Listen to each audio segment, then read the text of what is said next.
सभी भक्तों को श्री शिवाय नमस्तुभ्यम। वीडियो को लाइक करें, चैनल को सब्सक्राइब करके वीडियो को अधिक से अधिक लोगों के पास में शेयर कर दीजिए। तो आज हम आपको बताने वाले हैं आंवला नवमी के दिन किए जाने वाले आपके पुत्र के लिए उपाय, धन प्राप्ति का उपाय, पुत्र प्राप्ति का उपाय, वंश वृद्धि का उपाय और इसके साथ ही यदि अदालत में आपका कोई केस चल रहा है तो उस केस को समाप्त करने के लिए किया जाने वाला उपाय। ये उपाय आपको कैसे करना है? सबसे पहले तो आपको आपके पुत्र के लिए उपाय करना है और उससे पहले भी एक कार्य करना है। वीडियो को लाइक, चैनल को सब्सक्राइब और वीडियो को शेयर।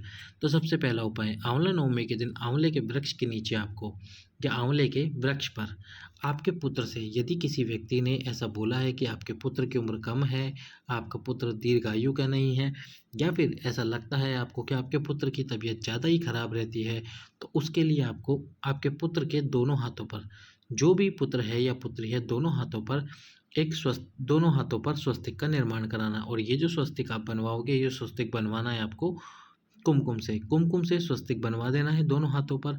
और आंवला नवमी के दिन इस कुमकुम वाले हाथ के, यानी कि कुमकुम से जो स्वस्तिक बनाया है, तो आपके बच्चे के दोनों हाथों से आंवले के वृक्ष पे छापे लगवा देना। और कितने छापे लगवाने आपको? 5 छापे। 5 छापे यदि आपने लगवा दिए आंवले के वृक्ष पर, तो फिर आपका पुत्र या पुत्री दीर्घायु का होगा, लंबी आयु का होगा। आंवला नवमी के दिन किया जाने वाला ये विशेष उपाय अवश्य ही कीजिए अपने पुत्र के लिए।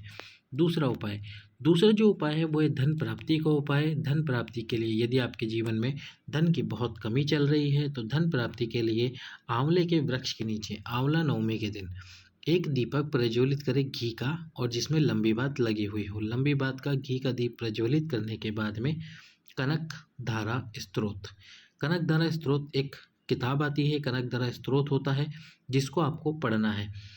पूरा का पूरा कनक धारा स्त्रोत आपको दीप प्रज्वलित करके पढ़ना है। कनक धारा स्त्रोत को पढ़िए दीप प्रज्वलित करके, प्रदोष काल में आंवला नवमी के दिन आंवले के वृक्ष के नीचे बैठकर।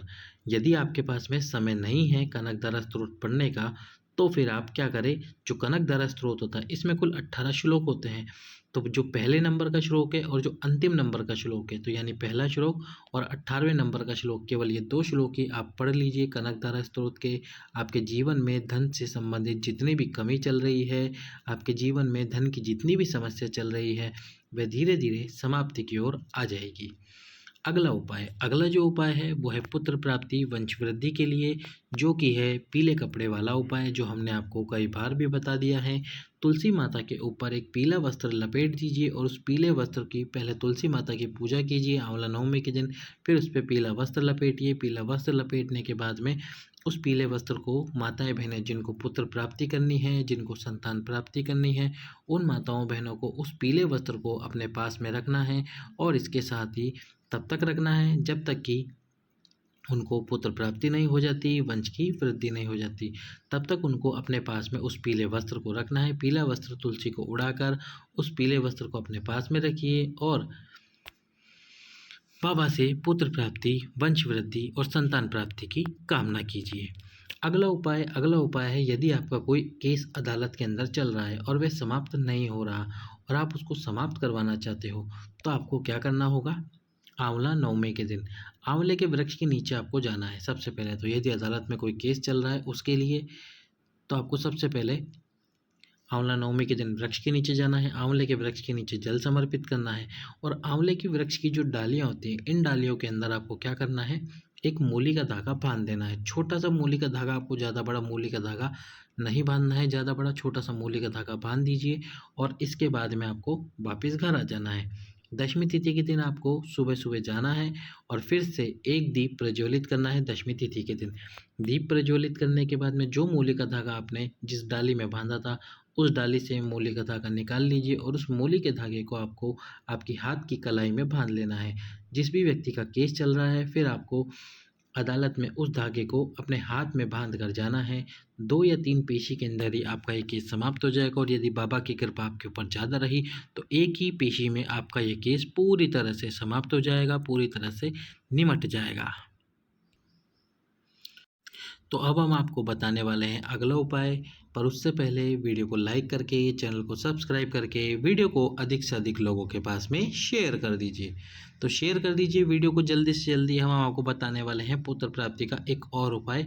यदि आप कोई उपाय ना कर सके, मूली के धागे वाला उपाय ना कर सके, तो आपको क्या करना है, आंवला नवमी के दिन आंवले के वृक्ष के नीचे आपको लंबी बात के 5 दीप प्रज्वलित करने हैं। और ये जो 5 दीप प्रज्वलित करोगे, इसमें आपको घी डालना है, और घी डाल के साथ में आपको एक वस्तु और डालनी है, और वो है 1 चुटकी तिल। क्या डालना है आपको? 1 चुटकी तिल। 1 चुटकी तिल आपको इन दीपकों में अवश्य डालना है, पाँचों दीपकों में। इसमें भी 1 चुटकी, इसमें भी 1 चुटकी, इसमें भी 1 चुटकी और इसमें भी 1 चुटकी। पाँचों दीपकों में 1 चुटकी तिल डालिए, गाय का घी डालकर, लंबी बात लगाकर। सभी दीपकों को तुमरुकेश्वर महादेव के नाम से, कौन से महादेव?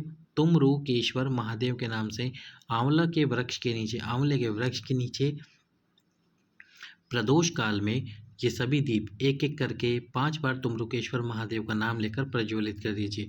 5 दीपक है तो 5 बार आपको तुमरुकेश्वर महादेव का नाम लेना होगा। तो 5 बार तुमरुकेश्वर महादेव का नाम लेते हुए आपको ये दीप प्रज्वलित कर देने हैं। बाबा से प्रार्थना करनी है, 5 दीप प्रज्वलित कीजिए तुमरुकेश्वर महादेव का नाम लेते हुए। आंवला नवमी के दिन किया जाने वाला ये विशेष उपाय, लंबी बात लगाकर 1 चुटकी तिल डालकर तुमरुकेश्वर महादेव के नाम से जो भी माता बहन की दीप प्रज्वलित करेगी, उनके घर में जल्द से जल्द पुत्र प्राप्ति और वंश की वृद्धि हो जाएगी। तो कीजिए इस उपाय को। सभी भक्तों को श्री शिवाय नमस्तुभ्यम। हर हर महादेव।